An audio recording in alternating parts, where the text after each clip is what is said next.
وساوس کی شکایت کا خط آیا. حضرت نے ایسی تسلی کا خط لکھا اور عجیب تحریر فرمایا کہ دیکھو آپ وساوس سے ہرگز پریشان نہ ہوں. آپ دیکھیں گے کہ آپ کے نام اعمال میں جتنے وساوس آ رہے ہیں یہ سب نیکیوں کے شمار میں درج ہوں گے، کیونکہ وساوس سے تکلیف ہوتی ہے، اس پر اجر ملتا ہے. لہذا حضرت نے ان کو یہ لکھ دیا کہ آپ وساوس سے ہرگز پریشان نہ ہوں. آپ دیکھیں گے ہر وسوسے کے بدلے میں آپ کے نام اعمال میں نیکیاں لکھی ہوں گی. سبحان اللہ. پھر کیا غم ہے، کیونکہ وساوس سے مومن کو تکلیف ہوتی ہے اور تکلیف پر اجر ملتا ہے. لہذا آنے تو وسوسوں کی طرف توجہ اور التفات نہ کیجیے، کبھی بھی توجہ نہ کیجیے. وسوسوں کے بارے میں یہی حضرت تھانوی رحمۃ اللہ علیہ فرمایا کرتے تھے کہ بجلی کا تار ہے، اگر تم نے اس کو اپنی طرف کھینچا تو بھی مار دے گا کرنٹ، اور اگر دھکا دیا کہ نہ آئے بھاگ جائے تار کو دھکا دو گے تو بھی کرنٹ مارے گا. تو کیا مطلب ہوا کہ وساوس کو ایسا سمجھ کر کہ یہ اس قابل نہیں ہے کہ نہ ان کو دھکا دیا جائے نہ اس قابل ہے کہ ان کو نپٹایا جائے، کسی قابل نہیں. جب توجہ نہ کرو گے تو شیطان سمجھ جائے گا کہ یہاں اب میری خاطر نہیں ہوگی، لہذا میری مہمانی جب نہیں ہے تو یہاں سے جانا چاہیے.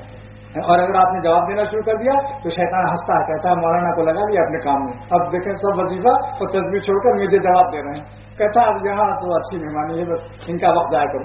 لہذا بزرگوں کا طریقہ ہی تھا کہ اپنے ذکر اللہ میں لگے رہو، اپنے کاموں میں لگے رہو، وسوسوں کا جواب بھی مت دو، بلکہ الحمدللہ کہو، شکر ہے اس اللہ کا جس نے شیطان کی طاقت خالی وسوسے تک رکھی.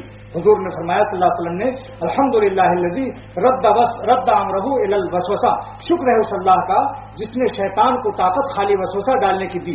تو دیکھیے وسوسہ کیا بن گیا، الحمدللہ کا سبب ہوا، اور الحمدللہ سبب قرب اللہ کا قرب کا سبب بن گیا، معرفت کا سبب بن گیا. اور شیطانی وسوسے پر الحمدللہ کیوں فرمایا؟ کیونکہ اس کو طاقت صرف وسوسہ ڈالنے کی دی. اور وسوسہ ڈالنے کے لیے ملا علی قاری رحمۃ اللہ علیہ فرماتے ہیں کہ اللہ نے اس کو بھوکنے کی طاقت کیوں دی ہے، اس کی وجہ بھی سن لو. فرماتے ہیں ہر بڑا آدمی دنیا میں اپنے بنگلے کے سامنے ایک کتا رکھتا ہے تاکہ بغیر میری اجازت کوئی نہ آ جائے، میری خوشامد کرے، میرا اپنا ہوگا اجازت دوں گا، غیر ہوگا واپس کر دوں گا.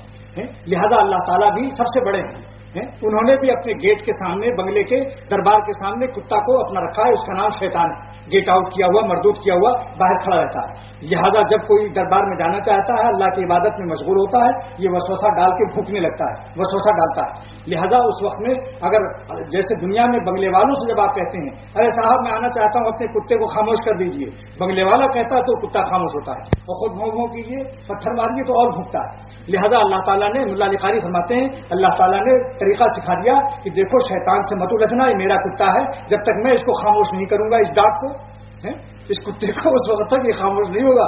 لہذا تم کہو اعوذ باللہ من الشیطان الرجیم، اے اللہ میں آپ کے دربار میں آنا چاہتا ہوں، یہ مردود کتا شیطان رجیم یہ جو ہے اس کو آپ خاموش کر دیں. تو ملا علی قاری فرماتے ہیں کہ اللہ تعالیٰ کا حکم ہوتا ہے خاموش ہو جا، یہ میرا بندہ ہے، میرے پاس آنا چاہتا ہے، اب میری مدد مانگ رہا ہے، خبردار. تو ملا علی قاری فرماتے ہیں فإن الشیطان مع اللطف الالہی لا اضل منه ولا اضعف، شیطان اللہ کے لطف و کرم کے ہوتے ہوئے اس سے بڑھ کر ضعیف اور ذلیل اور کمزور کوئی دنیا میں مخلوق نہیں ہے، مگر شرط یہی کہ اللہ کا کرم ساتھ میں ہو.